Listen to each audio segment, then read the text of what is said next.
Let's define design. Design seems a buzzword that keeps showing up in the legal space. It's lightly used and poorly defined.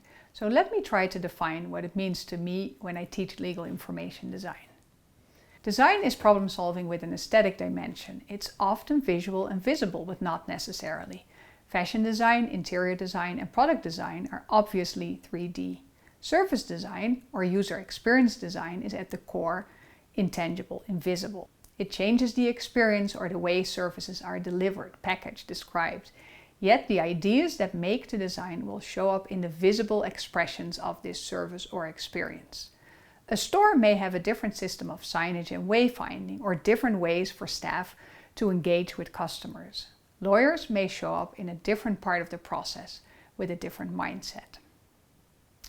The aesthetic dimension of design relates to the sensory, emotional experiences that are intended and evoked. There's a sense of harmony or organization. The eyes are engaged, we move through space in a certain way. We feel comfortable with one and may feel frazzled by another arrangement. Design is part of human nature, human thinking, human making. Some business consultants and design firms developed and branded it as a specific model for creative problem solving.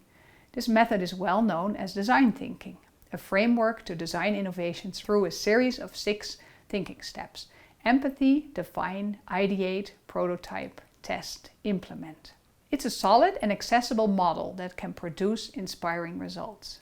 Legal design thinking has gained speed in recent years. It's not a special invention for the legal field, but rather an application of a general method to the field of legal practice.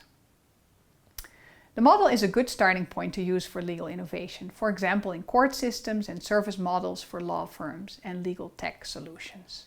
It's certainly not the only model or method for innovative thinking. Since law is such a text-heavy field, there is room for problem solving in text, in how text is used. This is where design can get involved with layout, white space, forms, etc.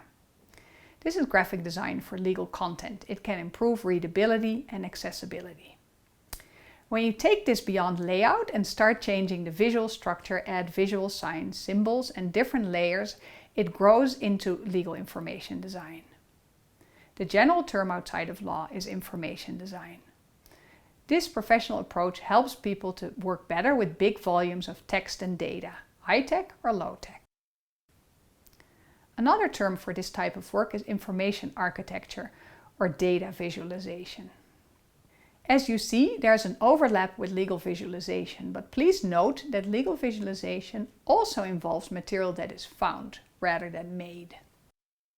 You can think of photos, recordings from security video, body cam video, etc. Anything you can think of as evidence of an actual situation. I use legal information design as the overarching term for the conceptual method that we teach at Legal Visuals Academy. It involves design solutions that integrate text, plain language, visual frameworks, and images with a focus on information. Please take some time to look at this visual to understand the distinctions on this design continuum and find the bubble that is most useful and most relevant to your work. And of course, what is more important than the exact label we use, the ultimate goal is to develop better information solutions for the people who need to use our information.